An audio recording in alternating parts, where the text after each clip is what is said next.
नमस्कार, आप देख रहे हैं नेशन वन। मैं हूं आपके साथ लिली। लोकसभा चुनाव का बिगुल बज चुका है। सभी पार्टियों ने अपने अपने प्रत्याशियों को मैदान में उतार दिया है। सभी ने कमर कस ली है लोकसभा चुनाव में जीत हासिल कर सांसद बनने की। इसी कड़ी में आज हमारे साथ यहाँ पर एक ऐसे व्यक्ति से हम आपकी मुलाकात कराने वाले हैं जिन्होंने टिहरी लोकसभा सीट के लिए निर्दलीय प्रत्याशी के तौर पर अपना पर्चा भरा है, नामांकन हो गया है। और जो वो व्यक्ति हैं उनका व्यक्तित्व कुछ अलग है। ये आपको बड़ा हैरान कर देगा। एक गौ कथावाचक जो कि इस चुनावी मैदान में है और निर्दलीय उम्मीदवार के तौर पर अपनी जो भी अपनी कार्यशैली है उसको दिखाने का यहाँ पर पूरा प्रयास करेंगे। हम उनका स्वागत करते हैं। आपका बहुत बहुत स्वागत है गोपाल मणि जी। सबसे पहले आपको बहुत बहुत बधाई हो। आपने टिहरी से निर्दलीय जो है एक प्रत्याशी के तौर पर अपना नामांकन दाखिल कर लिया है। कैसा महसूस कर रहे हैं? देखिए, ये जो भारत भूमि है ये कर्म भूमि है जी। और हमारे यहाँ जैसे विभीषण जी के घर में जब हनुमान जी महाराज गए जी, तो उनके घर की छत, दीवार, फर्श सब राम राम बोल रहे थे जी। तो उसने हनुमान से प्रश्न किया कि मुझे अभी तक राम क्यों नहीं मिला जी। तो हनुमान जी ने जवाब दिया कि भाई तुमने राम का नाम तो बहुत बोल दिया, तुम्हारी छत भी राम राम बोल रही, फर्श भी राम राम बोल रही, दीवारें भी राम राम बोल रही, लेकिन तुमने राम का काम नहीं किया। और उसने पूछा कि भाई राम का काम क्या है? बोला सीता जो धरती की बेटी है, गौ स्वरूपा है, वो लंका के राज्य में कैद है, उसके लिए तुमने कुछ भी नहीं किया, सत्ता का तुमने विरोध नहीं किया, तो तुम्हें राम कैसे मिल सकता है? तो विभीषण ने माला नीचे रखी और सीधे रावण के दरबार में गए, सीता का पक्ष रखा। रावण ने अपमान किया, लेकिन विभीषण का जो बहुत रुका हुआ कार्य था राम दर्शन, वो उसे क्षणों में हो गया। तो इसलिए धर्म का मतलब ये नहीं है, अध्यात्म का मतलब ये नहीं है कि गुफा में जाकर के माला जपो। धर्म और अध्यात्म का मतलब है धर्म क्षेत्रे कुरुक्षेत्रे समवेतायुत्सवः।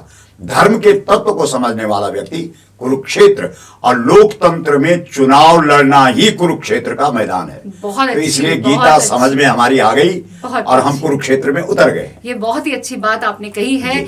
बाकी जितने भी राजनेता जो भी मैदान में हैं, उनके लिए भी ये अपने आप में एक बहुत बड़ी सीख है जो आपने यहाँ पर एक बहुत ही छोटे शब्दों में लोगों को समझा दी है। सबसे पहले आपसे जानना चाहेंगे, आप एक गौ कथावाचक हैं, राजनेता के तौर पर जो है अब आप आगे आने वाले समय में अपनी पृष्ठभूमि देख रहे हैं, क्या लगता है? भारत का परिचय गौ से है जी। आज भी इस देश के अंदर जब विवाह होता है सनातनी पद्धति से, तो उसमें एक ही प्रश्न किया जाता है विवाह मंडप के ऊपर, और वो प्रश्न किया जाता है किम गोत्रस्य, जिसको लोग आज समझते ही नहीं, क्योंकि आज तो सब अंग्रेज बन गए हैं। भारतीय संस्कृति को तो तिलांजलि दे दी है। तो किम गोत्रस्य का मतलब है, गो शब्द का अर्थ है गाय और त्र शब्द का अर्थ है रक्षा, यानी क्या आप गौ रक्षक हैं? अगर आप गौ रक्षक हैं तो भारतीय है, गौ रक्षक नहीं है तो भारतीय नहीं है। तो उस गौ का इस देश में कत्ल हो रहा है और हम उसकी रक्षा के लिए मैदान में न उतरे, ऐसा कैसे हो सकता है? तो इसलिए भारत शब्द का अर्थ गाय है और गाय शब्द का अर्थ भारत है। तो उस गौ को इस देश में सम्मान मिले। गावः प्रतिष्ठा भूतानाम, संपूर्ण प्राणियों का कर्तव्य बनता है कि वो सबसे पहले गौ को सम्मान दे। और 70 वर्ष इस देश के बीत गए, अभी तक इस देश के अंदर गाय को सम्मान नहीं मिला, तो मतलब इसलिए हमको कूदना पड़ा। तो गाय की आवाज, गौ संरक्षण की आवाज उठाने के लिए गाय की आवाज इस देश की संसद में गूंजेगी। अब चलिए, ये आपने बहुत अच्छी बात कही है कि गाय के संरक्षण की आवाज जो है अब संसद में गूंजेगी, और इसका आपको पूरा भरोसा भी है, पूर्ण विश्वास। टिहरी लोकसभा सीट से आप प्रत्याशी हैं, दो दिग्गज जो है आपके सामने मैदान में है जी। तो कैसा महसूस कर रहे हैं? टिहरी संसदीय क्षेत्र भारतवर्ष की पहली सीट है जी। ये आश्चर्य होगा जी। और इस पर अभी भी गंगा का प्रभुत्व है। तो उस सीट से और हमको चुनाव लड़ने का अवसर मिलना, ये तो बहुत ही सौभाग्य है। और जो दिग्गज सामने हैं वो आराम प्रस्त दिग्गज हैं और हम निरंतर कर्म प्रस्त हैं। तो निश्चित रूप जैसा से आपने कर्म कहा- को ही विजय मिले। जैसा आपने कहा धर्म क्षेत्रे कुरुक्षेत्रे जी, समवेता युजुत्सवा। जी। जी, बहुत अच्छी बात आपने कही है। जी। गाय को लेकर भाजपा का हमेशा एजेंडा है, भाजपा का एजेंडा है गाय। जी। लेकिन क्या वाकई में उन्होंने गाय को लेकर अभी तक किसी तरह का कोई काम नहीं, किया? अब एजेंडा तो कागजों में लोग रखते ही हैं। जी। जैसे हर चुनाव आता है तो उसमें एजेंडा रख दिया जाता है कि राम मंदिर बनेगा, गौ हत्या बंद होगी, जी। 370 खत्म होगी। लेकिन न गौ हत्या बंद हुई, न 370 खत्म हुई, न राम मंदिर बना। तो कागज में तो कुछ भी लिख दो। जी, जी। आप निर्दलीय चुनावी मैदान में हैं, जी। तो निर्दलीय प्रत्याशी के तौर पर आप चुनाव लड़ रहे हैं। जी। तो कितना भरोसा है आपको अपने निर्दलीय उम्मीदवारी पर? जी जी, बहुत अच्छा प्रश्न है ले लीजिए आपका। दल जब दो दल मिलते हैं तो दल दल हो जाता है, और दल शब्द का अर्थ क्या होता है वो आप जी, जानते ही जी, हैं। जी।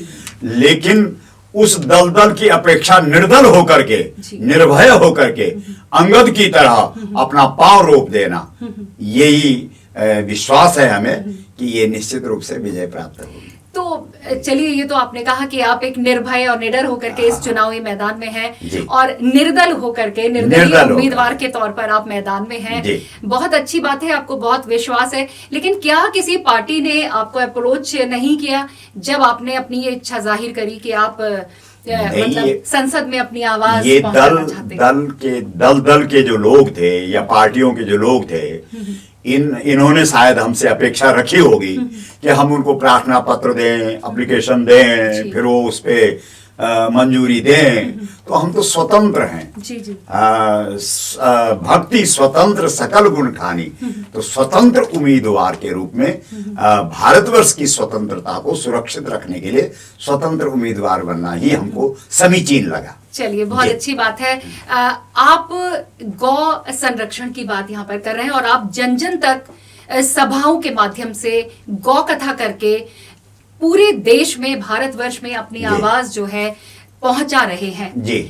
जो कथाएं आप करते हैं उनका कितना जो असर है वो अभी तक आपको देखने को मिला अभी है? तक हम लोग इस देश के लगभग 600 अधिक जनपदों में गए हैं। जी 29 राज्यों की राजधानियों में गए हैं। जी। दिल्ली के रामलीला मैदान में 3 बार गए हैं। जी और जो ऐसे बड़े डॉक्टर मिले, इंजीनियर मिले, प्रोफेसर मिले, नेता मिले, अभिनेता मिले, सभी प्रकार का जो बौद्धिक समाज है वो हमको मिला। जी। और हमने जब अपनी बातें रखी है कि इस देश का जो भविष्य है, इस देश का जो भूत है, इस देश का जो वर्तमान है, वो गाय पर आधारित है, तो किसी ने भी हमारी बात पर किंतु परंतु नहीं लगाया। इस देश का हर व्यक्ति गाय से अगर परिचित हो जाए तो इस देश में गौ माता का ही साम्राज्य स्थापित हो जाएगा। लेकिन आज पता नहीं है लोगों को कि गाय है क्या। आप गाय को केवल धार्मिक दृष्टि से नहीं देख सकते हैं। गाय आर्थिक दृष्टि से अगर हम गाय को देखें तो श्री कृष्ण का एक ही मुद्दा है, और वो मुद्दा है गोवर्धन, यानी गोबर से धन निकाला जाए।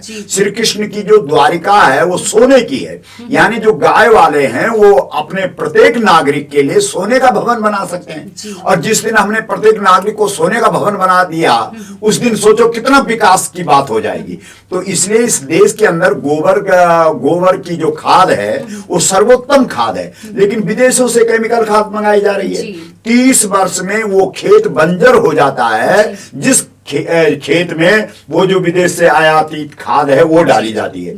और जो किसान है वो आज इस देश में आत्महत्या कर रहे हैं। उस देश में, जिस देश के अंदर कहा जाता था जय किसान, जय जवान, जय जवान, जय किसान, और जो लोग आज कैंसर जैसे भयानक रोगों से ग्रसित हैं, उसका मुख्य कारण भी ये विषैली खाद जमीन पर डालना है। तो जब गाय है इस देश में तो गाय के गोबर की खाद बनाई जाए, लोग किसानों को गोबर का मूल्य दिया जाए, गांव-गांव में छोटे-छोटे जो हैं वो प्लांट लगाए जाए गोबर से, और किसानों को गोबर का मूल्य दिया जाए, गौमूत्र की औषधियों का निर्माण किया जाए। तो जितने लोग शहरों की ओर भाग रहे हैं वो सब गांव की ओर जाएंगे। और भारत को समृद्ध करने के लिए गांव को समृद्ध करना पड़ेगा, स्मार्ट सिटी नहीं। ये तो अंग्रेजों का वाक्य है। इस देश में गांव को समृद्ध करना पड़ेगा, और जिस दिन गांव समृद्ध होगा उस दिन भारत समृद्ध होगा। हमारे यहाँ महाभारत के अंदर कथा है कि एक व्यक्ति गांव छोड़ करके तपस्या करने के लिए जा रहा है और उसके पितरों को उल्टा टांग दिया गया है और पुत्रों की दुर्गति हो गई है।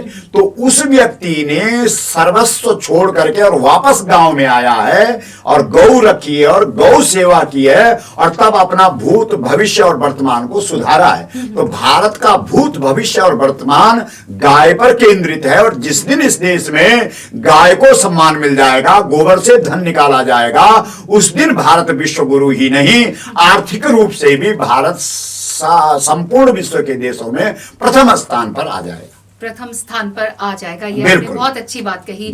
तो गाय के अलावा और कौन से ऐसे मुद्दे हैं यदि आप चुनाव जीत कर आगे आते हैं तो और कौन से वो मुद्दे होंगे जिनको आप संसद में अपनी आवाज बनाएंगे? जी, हमारे सबसे पहले तो हम ये चाहेंगे कि गांव समृद्ध हो जी और गांव का जो युवा है उसको वही रोजगार मिले जिससे कि उसको बाहर न जाना पड़े। गांव का पानी, गांव का पानी, गांव की जवानी गांव के काम आवे।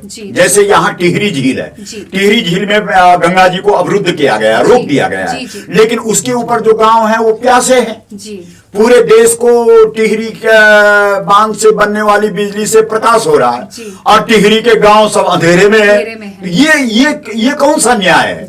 भाई पहले जहां जिस वस्तु का आविष्कार हुआ है पहले वहां निःशुल्क दो। और जैसे इस देश के अंदर कहते हैं कि भाई 370 धारा जो है वो वहां लगी हुई है जम्मू कश्मीर में, तो वहां दूसरे लोगों को नहीं बसाया जा सकता। वहां 3 करोड़ गाय बसा दो ना, भारतीय नस्ल की गाय, और 3 करोड़ गायों को बसा करके कम से कम 10 लाख लोगों को रोजगार दे दो। देखो सारी कश्मीर समस्या का समाधान होता है कि नहीं होता।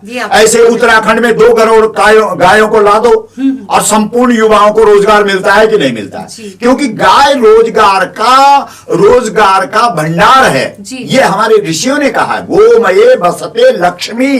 जितना पैसा चाहिए, जितने 2-2 हजार के नोट चाहिए वो गाय के गोबर से निकलेंगे। ये ऋषियों ने कहा है, लेकिन इस देश में किसने आज तक गोबर से पैसा निकाला है? गाय को तो केवल चुनाव के समय मुद्दा बना दिया गया। तो निश्चित रूप से इस देश की समृद्धि का जो मूल कारण है वो गाय है।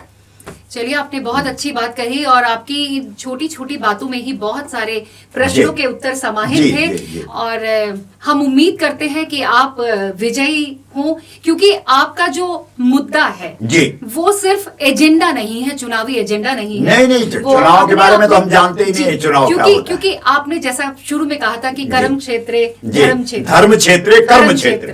धर्म का जो क्षेत्र है वो कर्म का क्षेत्र है और लोग सोचते हैं आंख बंद करके गुफा में बैठ जाए तो वो धर्म का क्षेत्र है। इस देश के जितने कथावक्ता हैं, जितने अच्छे लोग हैं, उन सबको इस कर्म क्षेत्र में उतरना चाहिए और सबको चुनाव लड़ना चाहिए और भारत की लोकसभा में हर अच्छा व्यक्ति जाना चाहिए। जी, बहुत अच्छी बात आपने कही है कि हर अच्छा व्यक्ति जो कि पूरा बौद्धिक रूप से भी मानसिक रूप से परिपक्व हो, उसे संसद में जाने का पूरा अवसर मिलना चाहिए और ऐसे लोगों को खुद भी आगे आना चाहिए। जैसे गोपाल मणि जी खुद आगे आए हैं, जबकि वो कहने के लिए गौ कथावाचक है, लेकिन अपने पूरे समाज की, पूरे उत्तराखंड की आवाज को वो संसद तक पहुंचाना चाहते हैं और अपने उत्तराखंड को समृद्ध करना चाहते हैं। ये बहुत ही अच्छी बात है।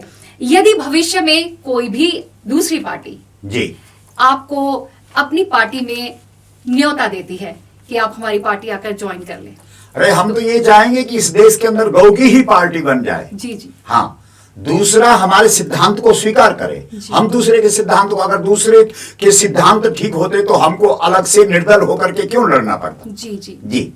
चलिए, आपने बहुत अच्छी बात कही कि आपके सिद्धांतों को यदि वो पार्टियां अपने अंदर बसा लेती हैं तो आप उन सभी पार्टियों के साथ जुड़ने को तैयार हैं। जी। हमारी तरफ से नेशन वन परिवार जो है वो आपको बहुत बहुत बधाई देता है कि आपने इतना तमाम जो है पूरे समाज के मुद्दे को लेकर के अपना चुनावी एजेंडा बनाया है। हम भी आपके इस चैनल का बहुत अभिनंदन करते हैं कि आपने उस मुद्दे को चुना जिसको इस देश में नेपथ्य में डाल दिया गया है। नहीं, ऐसी कोई बात नहीं है। बहुत चलिए, आप हमारे कार्यक्रम में आए, आपने अपना इतना अमूल्य समय हमें दिया, आपका बहुत शुक्रिया। धन्यवाद, प्रणाम।